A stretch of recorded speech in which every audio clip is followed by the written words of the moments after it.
अब ईवीएम को हटाने की बात होगी, हक और अधिकार की बात होगी। भारत के तमाम मुसलमान ईवीएम के खिलाफ में है।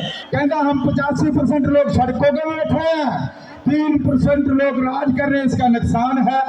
ईवीएम हटाओ, गुलामी बजाओ, असली बैलेट पेपर ना चोन मांगते हैं।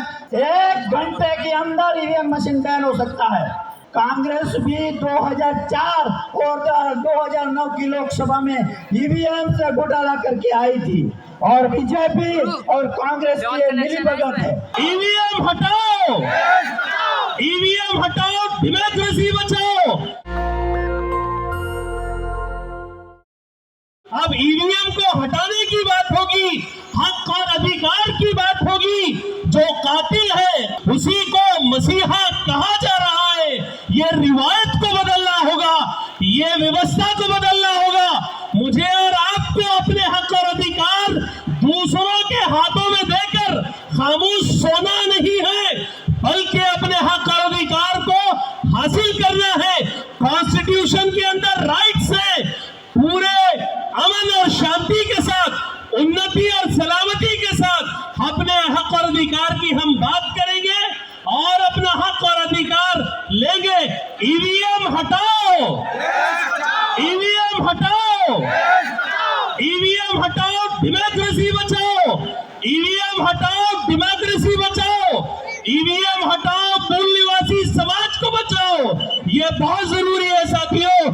इसीलिए मैं ये अपनी तरफ से आश्वासन देता हूं कि भारत के तमाम मुसलमान ईवीएम के खिलाफ में है और एससी, एसटी, ओबीसी और माइनॉरिटीज के साथ में इकट्ठा होकर अपने हक और अधिकार की लड़ाई के लिए जो हुक्म होगा उसके लिए पूरे तरीके से आगे हैं और ईवीएम को हटाने के लिए जो आदेश आएगा उसके लिए हम पूरे तरीके से तैयार हैं। सबसे पहले हम बुलाते हैं वाहेगुरु जी का खालसा, वाहेगुरु जी की फतेह। वो खालसा शुद्ध प्योर आदमी, वो वाहेगुरु का तो फतेह जीत भी है। जीत आपकी होगी। प्रेस वाले हमारे हमारे से पूछ रहे थे, ये जसकरण कांत सिंह वाला आप विरोध क्यों कर रहे हो?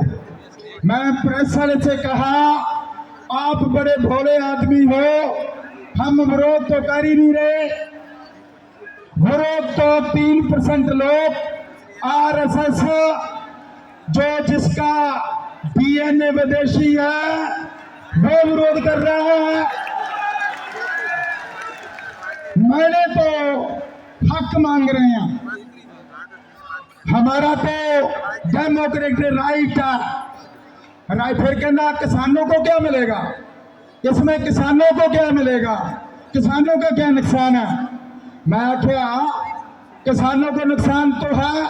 मोदी ने 3 कानून डाल दिए तो सड़कों को बिठा दिया, 700 किसानों को मार दिया, इसका नुकसान है।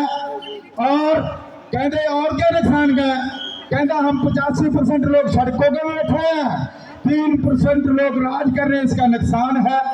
इसलिए जब हमने कहा कि इंडियन कॉन्स्टिट्यूशन की आर्टिकल 14, 19, 21 क्या कहती है कि रविदास का घर ढा दो, हरमंदिर साहब को ढा दो, किसानों को मार दो, कांग्रेस को पकड़ लो, फिर ईवीएम घटाला कर दो। ये कहता है? ये नहीं कहता। जब हमने ईवीएम को मांगा ही नहीं है, ना वैश्राम जी ने मांगा, ना मूल निवासियों ने मांगा, हमने ईवीएम हमने ईवीएम मांगा ही नहीं है। हमने क्या मांगा? हमने बैलेट पेपर मांगा। जब हम बैलेट पेपर मांगते हैं तो फिर मूल निवासी 85% लोग मांगते हैं, तो फिर चोन कमीशन क्यों नहीं हमारी बात मान रहा? इसलिए हम ईवीएम का विरोध करते हैं। ईवीएम को मार रही है, ईवीएम को रोक रही है, ईवीएम का नुकसान कर रही है, ईवीएम हमको सड़कों पे ले जाती है। ईवीएम सिखों का, मुसलमानों का, लिगतों का, मुसलमानों का नुकसान करती है। ईवीएम हटाओ, गुलामी बजाओ। ईवीएम हटाओ, गुलामी बजाओ। असली बैलेट पेपर ना चोन मांगते हैं। श्रोमणी अकाली दल ਅੰਮ੍ਰਿਤਸਰ फतेह।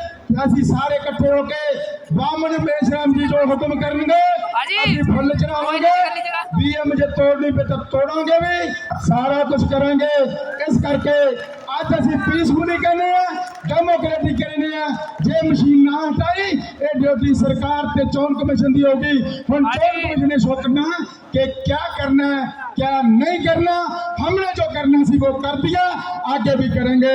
वाहेगुरु जी का खालसा वाहेगुरु जी की फतेह। ये महामोर्चा इस हमारी देश की राजधानी में हमारे सुप्रीम कोर्ट के लॉयर के साथ और इस देश की सामाजिक संस्थाओं के साथ, साथियों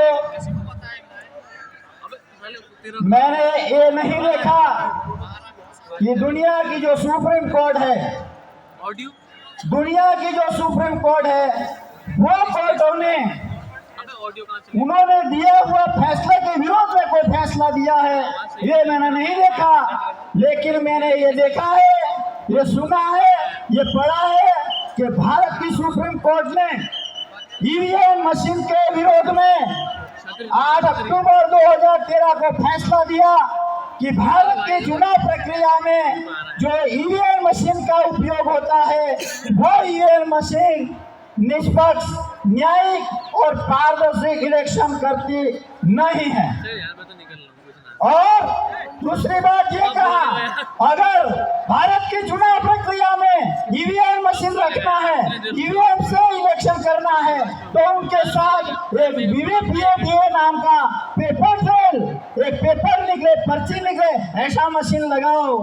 तो ये फैसला को ये ब्राह्मणवादी पार्टियां क्या है, विदेशी लोगों की पार्टियां हैं। भारत में भारत के जो रहने वाला ही नहीं है, भारत के मूल रहने वाला नहीं है ब्राह्मण, उनके 5 राष्ट्रीय पार्टियां हैं और 5 राष्ट्रीय पार्टियां ईवीएम के मशीन के विरोध में चुप्पी की गई है। वो चुप बैठा हुआ है। संसद में सबसे बड़ा विरोध पर कांग्रेस पार्टी है। अगर ईवीएम मशीन 1 घंटे के अंदर ईवीएम मशीन बैन हो सकता है।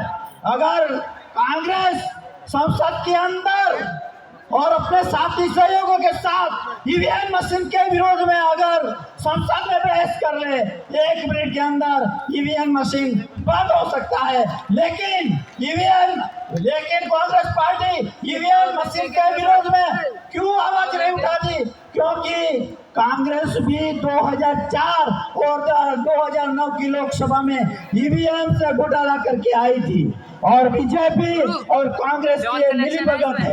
और उसके साथ भारत की सुप्रीम कोर्ट जो 100% ईवीएम मशीन का आंकड़ा और पर्चियों का आंकड़ा मिलान की जो बात की, वो फैसला दिया। और मनु संघ भी एक ब्राह्मण जाति का सुप्रीम कोर्ट का लॉयर ने कांग्रेस के माध्यम से उन्होंने सुप्रीम कोर्ट में गया और 50% मिलान की बात की, तो सुप्रीम कोर्ट ने 1% मिलान करने की, काउंटिंग करने की बात की। तो ये सिद्ध होता है माननीय भारत की सुप्रीम कोर्ट ने 100% की जो बात की, उसके विरोध में 1% की बात की कि 1% के मिलाओ कराओ गिनती किया जाए। बस यही मेरा कहना है। हमारे साथ कोई नहीं है। ईवीएम मशीन हटाने के लिए जो डेमोक्रेटिक संस्थाएं हमारे पास नहीं है, लेकिन हम लोग हैं SC ST OBC माइनॉरिटी और हमारे कर्णी सेना हमारे साथ है। तो आने वाले समय में इससे भी बड़ा आंदोलन करना पड़ेगा। आप लोग मेरे ख्याल से धन्यवाद। नेशनल दस्तक की आपसे गुजारिश है कि अगर इसको बचाना चाहते हैं तो नेशनल दस्तक को सब्सक्राइब करने के लिए रेड कलर के सब्सक्राइब बटन को दबाएं, फिर बेल आइकन की घंटी दबाएं। नेशनल दस्तक को बचाने के लिए बहुत जरूरी है कि हर खबर को शेयर करें, लाइक करें, कमेंट जरूर करें।